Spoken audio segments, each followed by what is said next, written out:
All right, we are now gearing up for round 2 of today's Renaissance Dark Age Symposium. All right, so let's slowly take the next 20 or so seconds to conglomerate wherever you find comfort around this main area where Cynthia will be speaking. Cynthia, it is all yours. Thank you so much for that, Matt. So this is actually a presentation I've already given for Rising Tide, and I'm going to try to condense it, but I think that this is a subject that really works with the theme of today. The title of this is How to Conquer Tyranny and Avoid Tragedy, a lesson on defeating systems of empire. And in this class, I'm going to be focusing on the story of Athens and Rome in terms of maybe some lessons that we can think of for our situation today in terms of how we can avoid a lot of the problematic things that occurred in both of those civilizations to which our republic, slash democracy, talking more from an American standpoint here, is in a situation of.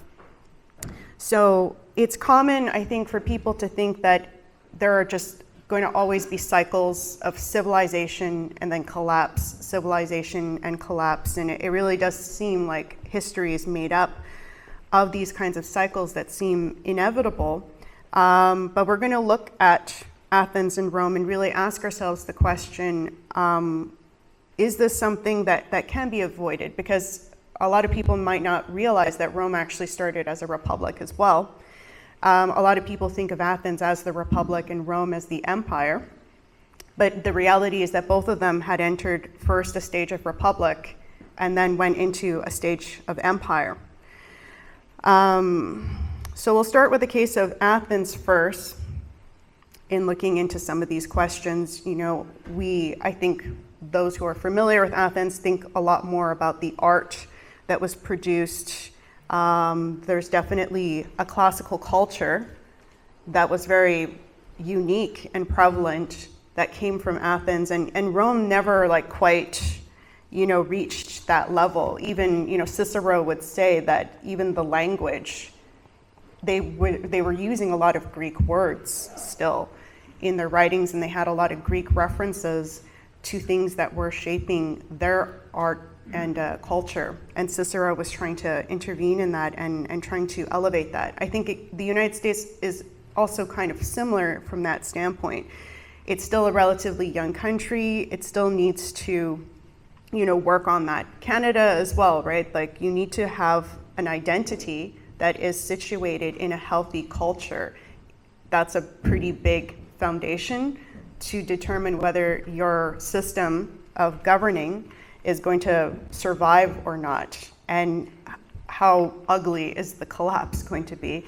So we'll get here this map. So this is a map of ancient Greece, and by 478 BC, Athens had won, alongside the Spartans and Corinthians and others, 3 significant battles against Persia. So Persia was the big existential threat for Greece during this time.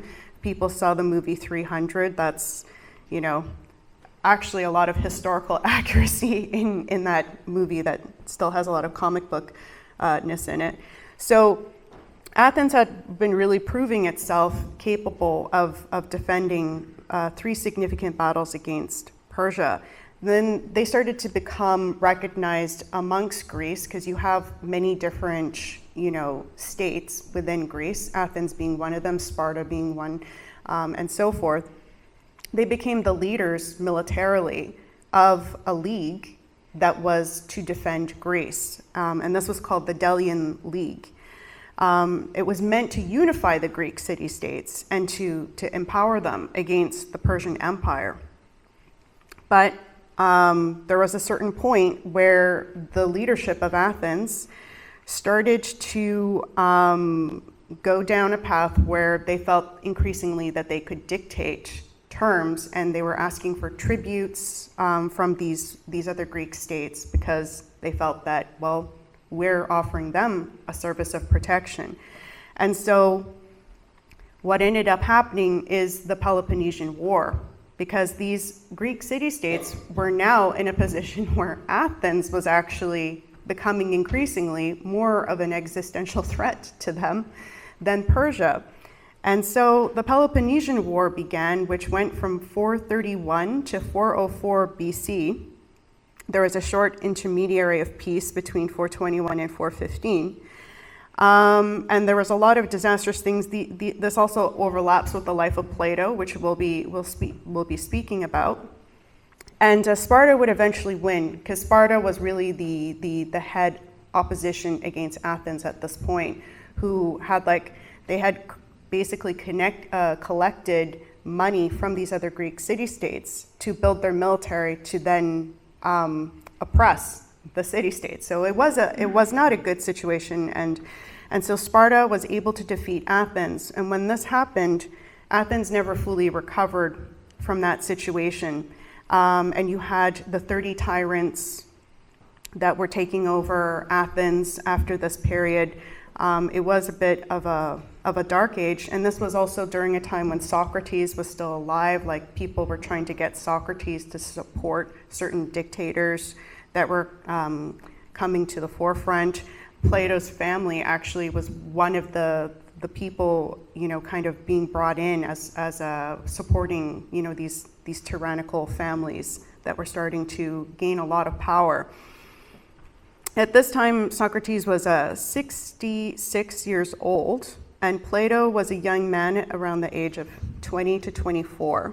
And I'm going to just share with you something that Plato wrote, because there's the letters that Plato wrote going over what he was facing as a young man, seeing Athens, which was at such a climax of civilization and culture and beauty and philosophy, high thought, totally tear themselves apart, because the irony was that they were never destroyed from an external force, they were destroyed from within. So Plato writes, "In my youth, I went through the same experience as many other men. I fancied that if early in life I became my own master, I should at once embark on a political career. And I found myself confronted with the following occurrences in the public affairs of my own city. The existing constitution being generally condemned, a revolution took place, and 51 men came to the front as rulers of the revolutionary government, namely 11 in the city and 10 in the Piraeus, each of these bodies being in charge of the market and municipal matters, while 30 were appointed rulers with the full powers over public affairs as a whole. Some of these were relatives and acquaintances of mine, and they at once invited me to share in their doings as something to which I had a claim. The effect on me was not surprising in the case of a young man. I considered that they would, of course, so manage the state as to bring men out of a bad way of life into a good one. So I watched them very closely to see what they would do. And seeing, as I did, that in quite a short time they made the former government seem by comparison something precious as gold, for among other things they tried to send a friend of mine, the aged Socrates, whom I should scarcely scruple to describe as the most upright man of that day, with some other persons, to carry off one of the citizens by force to execution, in order that, whether he wished it or not, he might share the guilt of their conduct. But Socrates would not obey them, risking all consequences in preference to becoming a partner in their iniquitous deeds. Seeing all these things and others of the same kind on a considerable scale, I disapproved of their proceedings and withdrew from any connection with the abuses of the time. Not long after that, a revolution terminated the power of the 30 and the form of government as it then was. And once more, though with more hesitation, I began to be moved by the desire to take part in public and political affairs. Well, even in the new government, unsettled as it was, events occurred which one would naturally view with disapproval, and it was not surprising that in a period of revolution, excessive penalties were inflicted by some persons on political opponents, though those who had returned from exile at that time showed very considerable forbearance. But once more it happened that some of those in power brought my friend Socrates, whom I have mentioned, to trial before a court of law. laying a most iniquitous charge against him, and the most inappropriate in his case, for it was a charge of impiety, that some of them prosecuted and others condemned and executed the very men who would not participate in the iniquitous arrest of one of the friends of the party then in exile at the time when they themselves were in exile and misfortune. As I observed these incidents and the men engaged in public affairs, the laws too and the customs, the more closely I examined them and the farther I advanced in life, the more difficult it seemed to me to handle public affairs aright. For it was not possible to be active in politics without friends and trustworthy supporters. And to find these ready to my hand was not an easy matter, since public affairs at Athens were not carried on in accordance with the manners and practices of our fathers, nor was there any ready method by which I could make new friends. The laws too, written and unwritten, were being altered for the worse, and the evil was growing with startling rapidity. The result was that though at first I had been full of a strong impulse towards political life, as I looked at the course of affairs and saw them being swept in all directions by contending currents, my head finally began to swim, and though I did not stop looking to see if there was any likelihood of improvement in these symptoms and in the general course of public life, I postponed action till a suitable opportunity should arise. Finally, it became clear to me with regard to all existing communities that they were one and all misgoverned, for their laws have got into a state that is almost incurable, except by some extraordinary reform with good luck to support it. And I was forced to say, when praising true philosophy, that it is by this that men are enabled to see what justice in public and private life really is.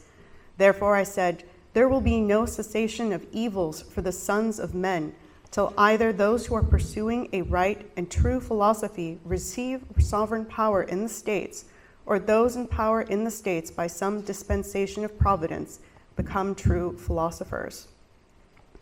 So because I don't have too much time today, I'm not going to go over, I have here also an excerpt from Socrates' trial, but we'll skip that for another time. But it is available, on my Substack, and there's a presentation as well on YouTube.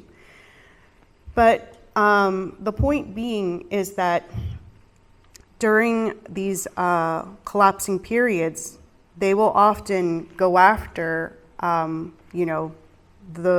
people who are actually offering the solutions. And in this case, Athens had become so confused that they sent Socrates to his death, one of the few men who actually had some very good solutions that they should have listened to. Athens had fallen into this situation of confusion through what had been introduced by foreigners that was called the subject of sophistry. So Ernst Curtius, he's a 19th century Greek historian, archaeologist. He wrote something very insightful about this sophistry that started to enter into Athens. He said, Athens did not fall because of its external enemies. Athens fell through itself.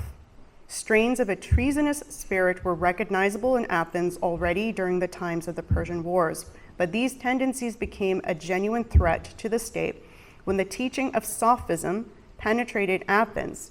It was sophism which above all stimulated the force of destruction. Sophism dissolved the bonds that brought together the hearts of the citizens into common aims. A wealth of the finest talent was there, but they were turned into their opposite. The best minds became the worst enemies of their state. Sophist education became a poison that destroyed the marrow of the Athenian state. I think that we are going through a very similar situation today, and it's even more attractive, and you can reach a lot more people through social media, through film, through music videos as well.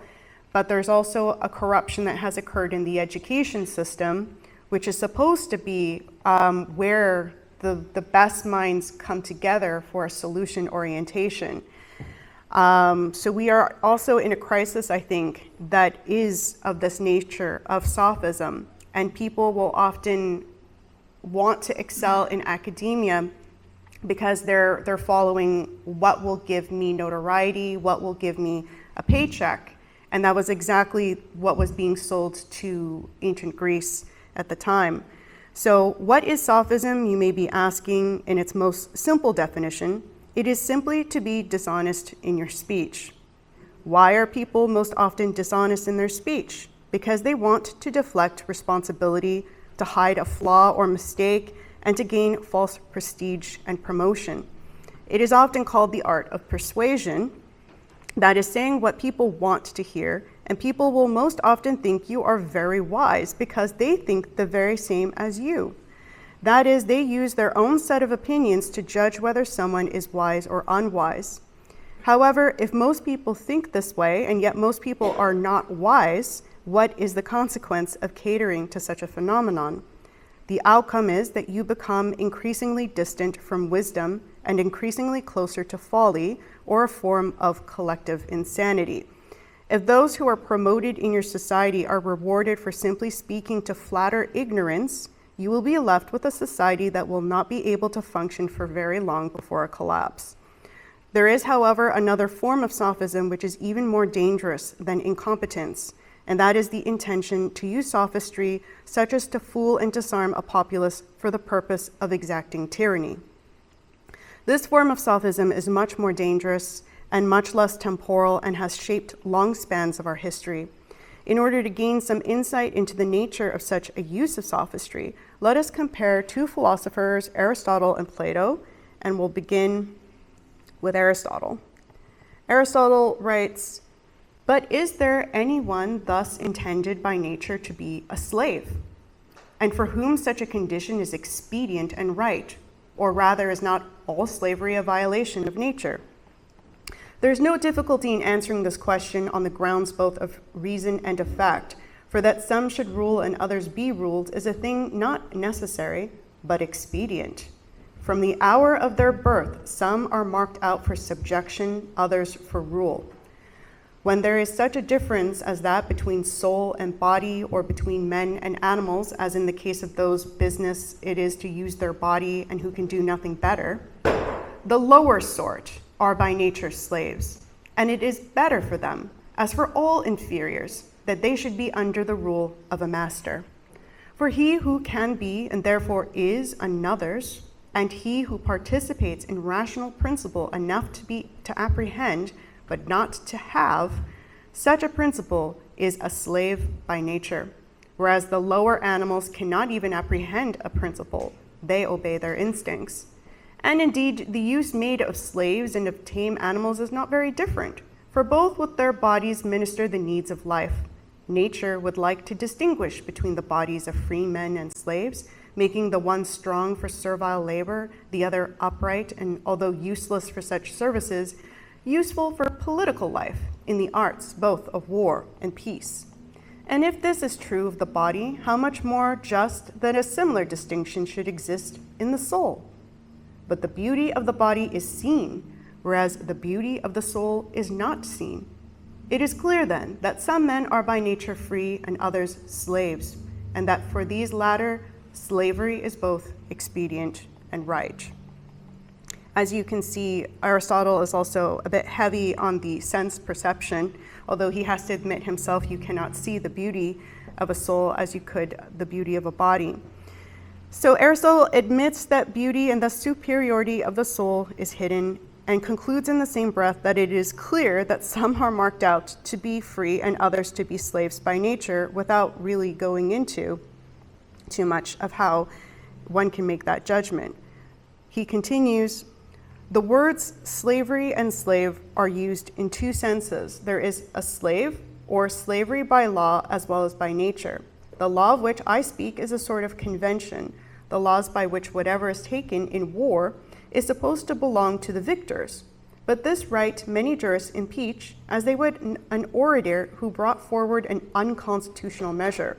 They detest the notion that because one man has the power of doing violence and is superior in brute strength, another shall be his slave and subject. Even among philosophers, there's a difference of opinion. The origin of dispute and what makes the views invade each other's territory is as follows. In some sense, virtue, when furnished with means, has actually the greatest power of exercising force, and as superior power is only found when there is superior excellence of some kind. Power seems to imply virtue, and the dispute to be simply one about justice, for it is due to one party identifying justice with goodwill, while the other identifies it with the mere rule of the stronger. If these views are thus set out separately, the other views have no force or plausibility against the view that the superior in virtue ought to rule, or by master. Others, clinging as they think simply to a principle of justice, for law and custom are a sort of justice, assume that slavery in accordance with the custom of war is justified by law, but at the same moment they deny this. For what if the cause of the war be unjust? Wherefore Hellenes do not like to call Hellenes slaves, but confine the term to barbarians, yet in using this language, they really mean the natural slave of whom we spoke at first, for it must be admitted that some are slaves everywhere, others nowhere. The same principle applies to nobility. Hellenes regard themselves as noble everywhere, and not only in their own country, but they deem the barbarians noble only when at home, thereby implying that there are two sorts of nobility and freedom, the one absolute, the other relative.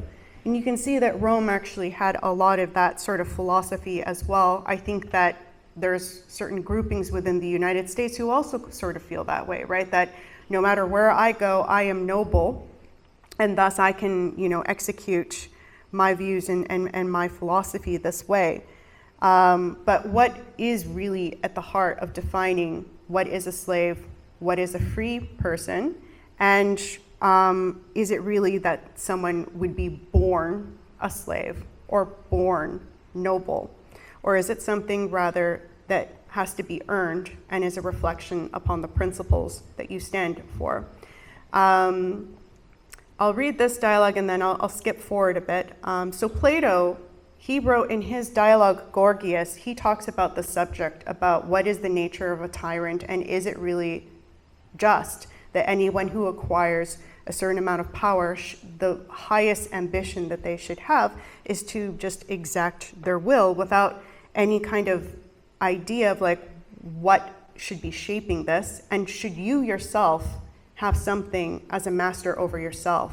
Is the goal rather to just be able to do whatever you want, or do you still have to exert a self-restraint on yourself as you get to that higher kind of position of influence? And you will notice that in these dialogues, like Aristotle, for instance, will call slavery an evil, in the sense that a tyrant who is able to do anything he wants is a form of good.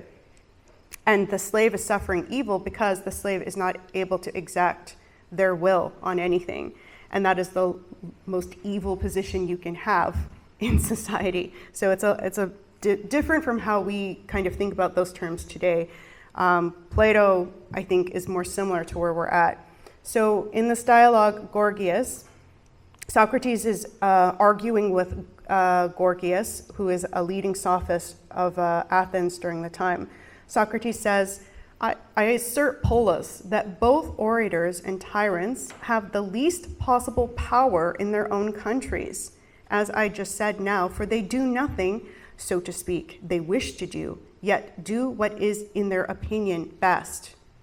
That's very interesting, right? He's saying that a tyrant actually has the least amount of power, and they don't actually do what they want to do, but they're doing something that is of their opinion is the best. Polus says, well, isn't that having great power? Socrates, no, not in the least, according to Polus. Polus says, I say it isn't, but I say it is. Socrates, but you don't really, since you said great power was a good to the man who controls it.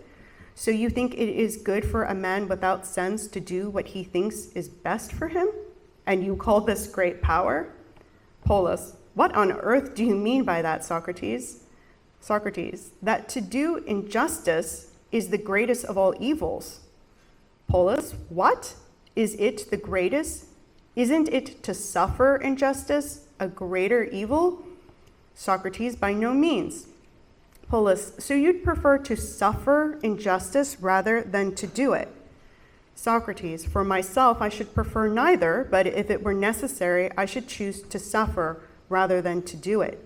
Polus, so I suppose you wouldn't like to become a tyrant. Socrates, certainly not, if you mean by that what I do.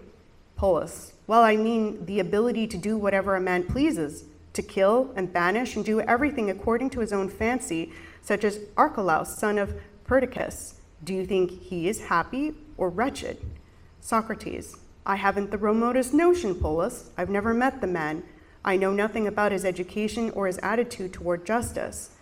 Polus, how's that? Is this what all of happiness consists in? Socrates, according to my account, it is, Polus. I call a good and honorable man or woman happy, and who is unjust and evil, wretched. Polus, so Archelaus is wretched, according to you. Socrates, yes, dear friend, if he is really unjust. You believe it is possible for a happy man to do wrong and be unjust? And I say this is impossible. In my opinion, at least, Polus, the wrongdoer and the unjust man are completely wretched, yet even more wretched if they are not punished and do not meet retribution for their crimes, and less wretched if they are punished and chastised by the gods and men. Polus, I disagree. Socrates, which then is a happier condition for a man's body to be in, to be cured or never to be sick at all? Polus, obviously never to be sick. Socrates, of two men who have an evil either in body or soul, which is the more wretched, the one who is cured and rid of his evil, or the one who is not cured and still has it? That such men, tyrants, have contrived for themselves much the same plight as that of a man who is afflicted with diseases of the worst sort, yet manages not to be brought to justice by physicians for his bodily shortcomings, and so is never healed, since, like a child, he fears cautery and the knife as painful. That's surgery. Such a man is ignorant, it seems, of the very nature of health and soundness of limb. Those who try to escape justice, they perceive its painful element, but are blind to its utility and ignorant of how much more wretched it is to associate with an unhealthy soul than with an unsound body. A soul, moreover, which is corrupt and unjust and impious, to this end they provide themselves with money and friends and learn to speak as persuasively as possible, straining every nerve to avoid being brought to justice and rid of the greatest evils. Wrongdoing, then, is merely the second greatest of evils. To do wrong and not to be brought to justice is the first and greatest of all evils. Polus, it looks that way. Socrates, was not this, my friend, the point in dispute between us? You were congratulating Archelaus, the greatest of criminals, because he enjoyed complete immunity from justice, while on the contrary, I thought that Archelaus, or anyone else who hasn't been brought to justice for his crimes, must necessarily be wretched far beyond all other men.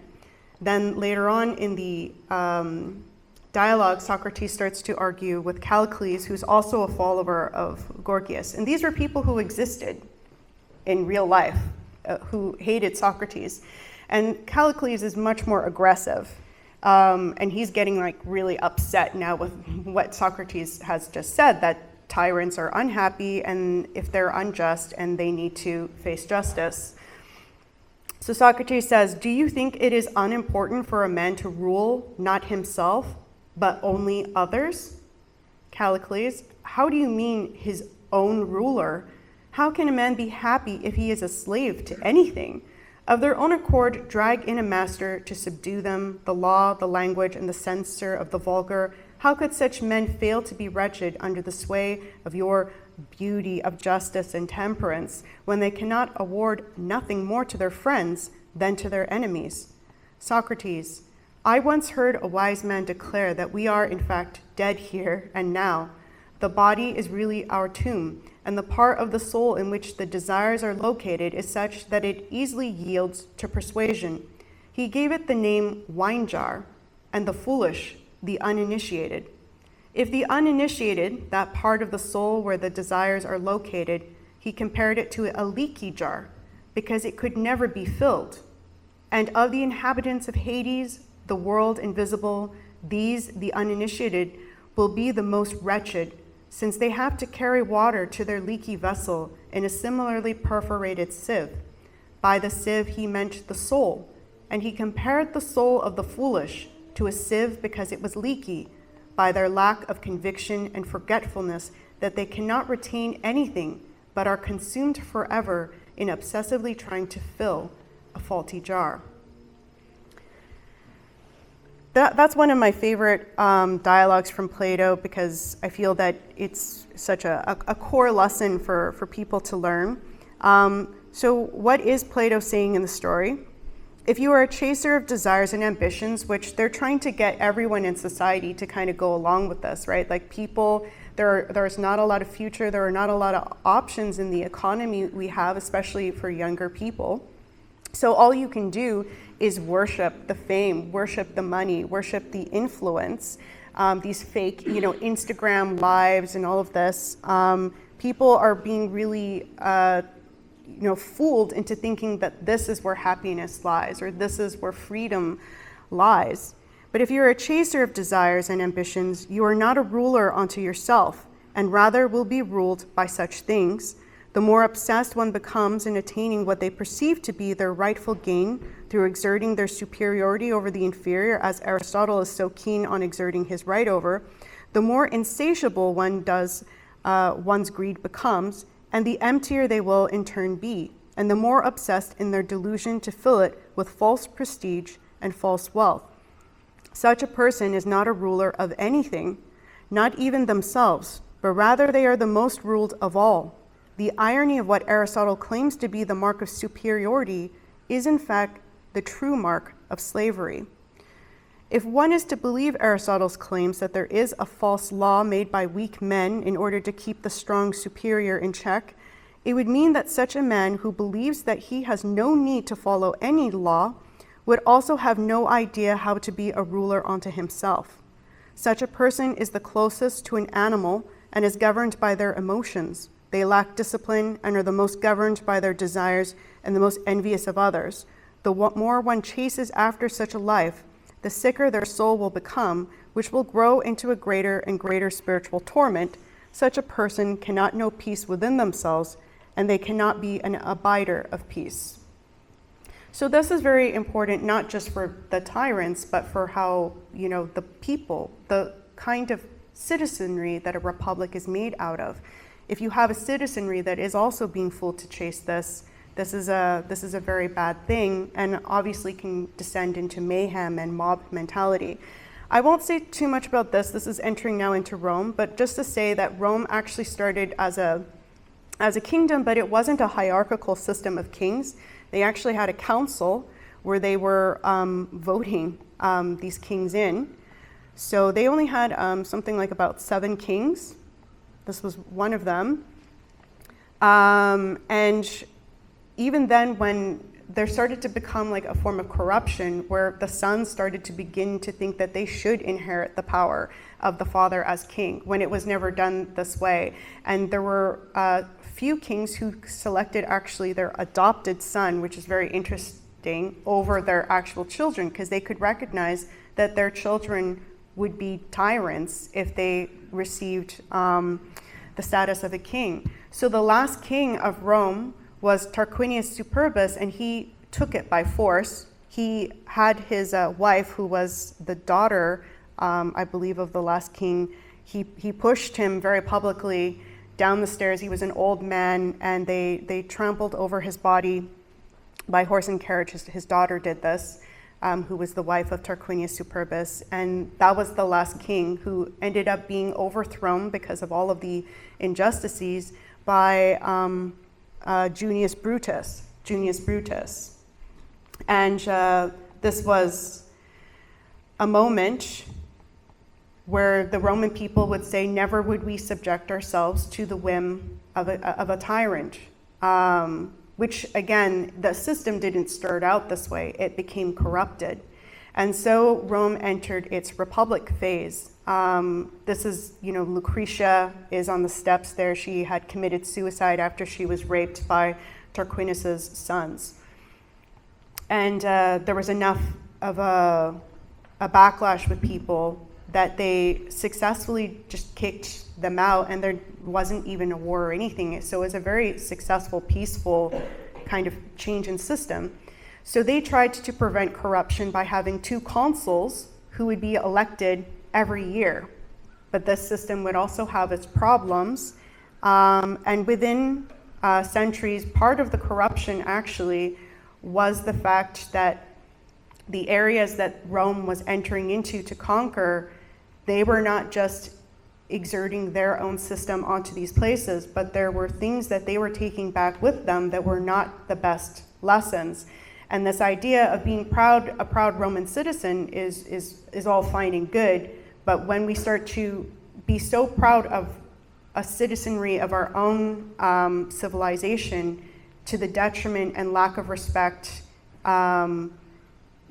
are obviously going to be some problems. And the gladiator games started to come in midway through the Republic, which was a huge form of corruption, obviously. And we get to the end of the Republic, we get to the life of Cicero. And Cicero was not as great as Socrates, but he was the greatest mind, I think, at the time. And once again, the Roman people were having a decision as to whether to go towards a direction of empire or whether they were going to listen to the solutions, the words of wisdom of Cicero. Cicero had actually challenged Mark Antony in the Senate many times. Mark Antony was, horrible. Cicero was never in support of Brutus's killing of Caesar, right? You had about the 12 conspirators who killed Caesar. And that was a mistake because it really did lay out mayhem. And in the Shakespeare play on Caesar, it's very interesting. I think that there's probably a lot of truth to how Shakespeare describes this situation. When these men come out with bloody hands to everyone saying, like, we freed you, because he was going to be a king, and we said we would never suffer a king again. And Brutus comes from the ancestry of Junius Brutus, so he thought this was his destiny to free people. But there was so much already confusion and mayhem that this actually was a form of increased instability. It was kind of like during Plato's life as well, right? He waited to see how the 30 tyrants were going to be in comparison to the former corrupt government, and it was actually a lot worse. So they come out with bloody hands, but they allow Mark Antony to speak because they are hoping that Mark Antony is going to support them in this. But Mark Antony was a favorite of Caesar. And in Shakespeare's play, they have Mark Antony come out and he basically convinces the crowd that this was a dishonorable act, and the mayhem ensues where you have like 3 people who own their own militaries, Mark Antony being one of them, who are now vying for power. And Mark Antony was like honestly something out of Mad Max. He freed the prisons, he allowed all of the criminals out and to kind of like service him under this very ugly form of, guttural tyranny. And it took Octavius, Caesar's nephew, to defeat Mark Antony and the other guy, I forgot his name, who had a military. But, Brutus and the Cassius, all these other people who had thought they were doing the most honorable thing by killing Caesar, they lose the battle against these people. They fall on their swords, and it was like, you made the situation so much worse by what you did. And so Octavius at least had more of a level head on his shoulders, and there was at least a bit more stability. But Cicero was challenging Mark Antony during this time, and everyone was just kind of allowing themselves to go along with this way of speaking and basically just follow along with like who seemed to have the most power and influence. Cicero would end up having his head cut off and his hands removed, and Mark Antony had them on the wall. And it just shows the kind of descent in mayhem. But it was completely avoidable if the people had recognized what was truly a form of wisdom in the situation. So again, like the people have such a huge role, especially, in a system of democracy. You have to have a citizen. If we don't want a tyranny, because you can have a good tyrant, you can have a bad tyrant, right? It just means that that person has a lot of control. You can have like a wise ruler, like we've had good kings. It's not like all of the kings and the queens have been bad. But if you want to be involved, and that was the great thing of how Athens had created the democracy, at first was the expectation that every citizen would play a role, every citizen would have the responsibility. And back then, the citizens would participate when they were 30 years old and higher. You had to, have a certain level of participation and hear the discussions that were happening. It was supposed to be, very transparent and involved. And the situation in the case of both Athens and Rome, the collapse came from within, and it was the people no longer being able to recognize what was wise and what was just. So obviously we can't control who exactly is in charge on the higher level playing field, but we shouldn't take it for granted how much responsibility we actually do play as roles of citizens in the world that we live in. Here's Mark Antony giving his speech. And it's very interesting too, because Shakespeare says that the mob was totally crying out for Brutus and going like, yes, we love you, Brutus. And the mob was saying, we want you to be king, Brutus, which is the whole point. Like he killed Caesar because he was like, no, we're never to suffer a king again. And then they're like, no, Brutus, you should be king, you should be king. Then Mark Antony talks afterwards and they're like, oh, wait, we love you, Mark Antony, you should be king. And there's like one part too where someone is like torn to pieces by the mob. The mob gets so crazed that they tear someone to pieces, a poet who shared the same name as one of the conspirators who killed Caesar, but they knew it wasn't him. But because he shared the same name, they ripped him apart nonetheless. Apparently that's a true story that Shakespeare was bringing up. I don't want to end on a massive downer, but I'm also not the last lecturer, so I'll leave that to Dave to make things maybe a little bit more lighthearted. But I want to, this is a Cicero from the Philippics. No, should I share that? I'll share one thing no, I shouldn't because I'm going on for too long. So Cicero made a point in his Philippics, which is what he was doing public debates in the Senate against Mark Antony, who was actually so chicken shit that he ran away. He couldn't even be there publicly when Cicero was doing this. And Cicero was actually, he had been offered by Caesar to be one of a part of the triumvirate. He was the only one to have been offered a position in the triumvirate who didn't have his own military. He was so powerful with his use of words that they recognized that that was just as powerful as having your own army. So very interesting. And so in this clip of the Philippics, which I don't have time to read, he's just making the point that Mark Antony himself, if he were to use his past words in judging the tyranny of others, would be his own and Caesar's harshest critic. That if Mark Antony had said these words in truth against past tyranny, he was condemning himself with these words in the present. Cicero is reminding Mark Antony that he will go down in history forever as a miscreant in exchange for a temporal existence as a dictator. And again, the use of sophistry is really taking over here. This is the fire of Rome. So they didn't take heed. This is Fulvia with the Cicero's head on a plate. We'll end here with Machiavelli. Machiavelli has actually been given a bad rap. He was actually someone who was, he wrote The Prince, never for it to be published, but it was supposed to be a combat manual against the Venetians. And they tried to use this as something that, he was the one behind all of the dirty intrigues and all of this. But it was supposed to be just for the prince to read in order to defend himself and understand how the Venetians were infiltrating Florence. So Machiavelli writes in his Discourses on Livy, which is a historical account of the history of Rome, "For where men have but little wisdom and valor, fortune more signally displays her power, and as she is variable, so the states and republics under her influence also fluctuate, and will continue to fluctuate until some ruler shall arise who is so great an admirer of antiquity as to be able to govern such states within a republic, so that fortune may not have occasion, with every revolution of the sun, to display her influence and power. It should give us much to think about that both Socrates and Cicero were criticized for what was considered an abnormal focus on the importance of philosophy. Still to this day, philosophy is relegated to the realm of abstract, not reality. And yet here we are talking about Socrates and Cicero as among the largest shapers of the events of their time, as well as posterity.